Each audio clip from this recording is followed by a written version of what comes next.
Fact number 1 guys, India में आज online payment करने के लिए यूपीआई का उपयोग सबसे ज्यादा किया जाता है। और आप लोग ये सुनकर हैरान रह जाओगे कि अकेले साल 2022 में सिर्फ 5 महीने के अंदर अंदर यूपीआई से 83 लाख करोड़ रुपए का ट्रांजैक्शन हुआ था।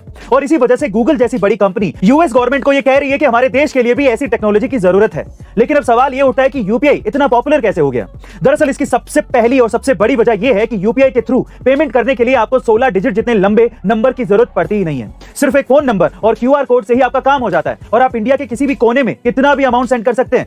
दूसरा, क्विक एंड फास्ट ट्रांजैक्शन, जहां आप सिर्फ 2 से 3 सेकंड में पेमेंट कर सकते हैं। और तीसरा, जीरो ट्रांजैक्शन फीस। गाइस, जब भी आप क्रेडिट कार्ड या फिर किसी डेबिट कार्ड के थ्रू पेमेंट करते हो तो आपको कुछ ना कुछ परसेंटेज ट्रांजैक्शन फीस कट जाती है। लेकिन अगर आप यूपीआई के थ्रू पेमेंट करते हो तो आपका कोई भी पैसा नहीं कटता। और गाइस, इसीलिए अब सिर्फ अमेरिका जैसे देश ही नहीं बल्कि कई देश यूपीआई जैसी टेक्नोलॉजी को अपने देश में लाने की मांग कर रहे हैं। फैक्ट नंबर 2 गाइस, फैशन के नाम पे हर दिन सोशल मीडिया पर कोई ना कोई नई चीज देखने को मिल जाती है, जैसे कि फटी हुई जींस या फिर फटी हुई टी शर्ट। लेकिन हाल ही में लग्जरी फैशन ब्रांड बैलेंसियागा ने एक ऐसे जूते मार्केट में उतारे हैं जो फटे हुए होने के साथ साथ दिखने में बेहद पुराने और गंदे हैं। और उनकी कीमत इतनी है कि लोग इतने में एक नई कार खरीद लें।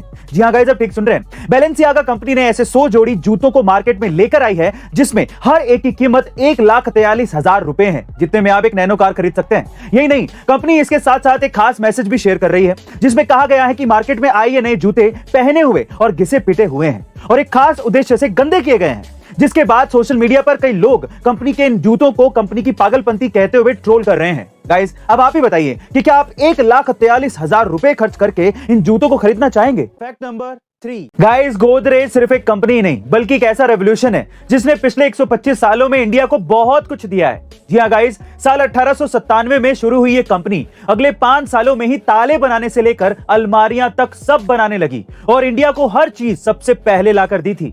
इंडिया में जनरल इलेक्शन के लिए सबसे पहला बैलेट बॉक्स साल 1951 में गोदरेज ने ही बनाया था। यही नहीं, इंडिया का सबसे पहला टाइपराइटर, रेफ्रिजरेटर और सबसे पहला वॉशिंग मशीन गोदरेज ने ही लॉन्च किया था। गोदरेज को पुरानी कंपनी होने का पूरा फायदा मिला जिससे उसके प्रोडक्ट इंडिया में जल्दी पॉपुलर होने लगे और आज गोदरेज का शेयर मार्केट 40% है और इसकी मार्केट वैल्यू 30,000 करोड़ रुपए से भी ज्यादा है। और ये वही कंपनी है जिसकी मुंबई में करीबन 3500 एकड़ की जमीन है। गाइस, क्या आप इससे पहले तक इंटरेस्टिंग फैक्ट जानते थे? और अगर नहीं तो कमेंट सेक्शन में जरूर लिखिएगा और ऐसे अमेजिंग वीडियोस के लिए शेयर, सब्सक्राइब एंड लाइक। मिलते हैं अगली वीडियो में।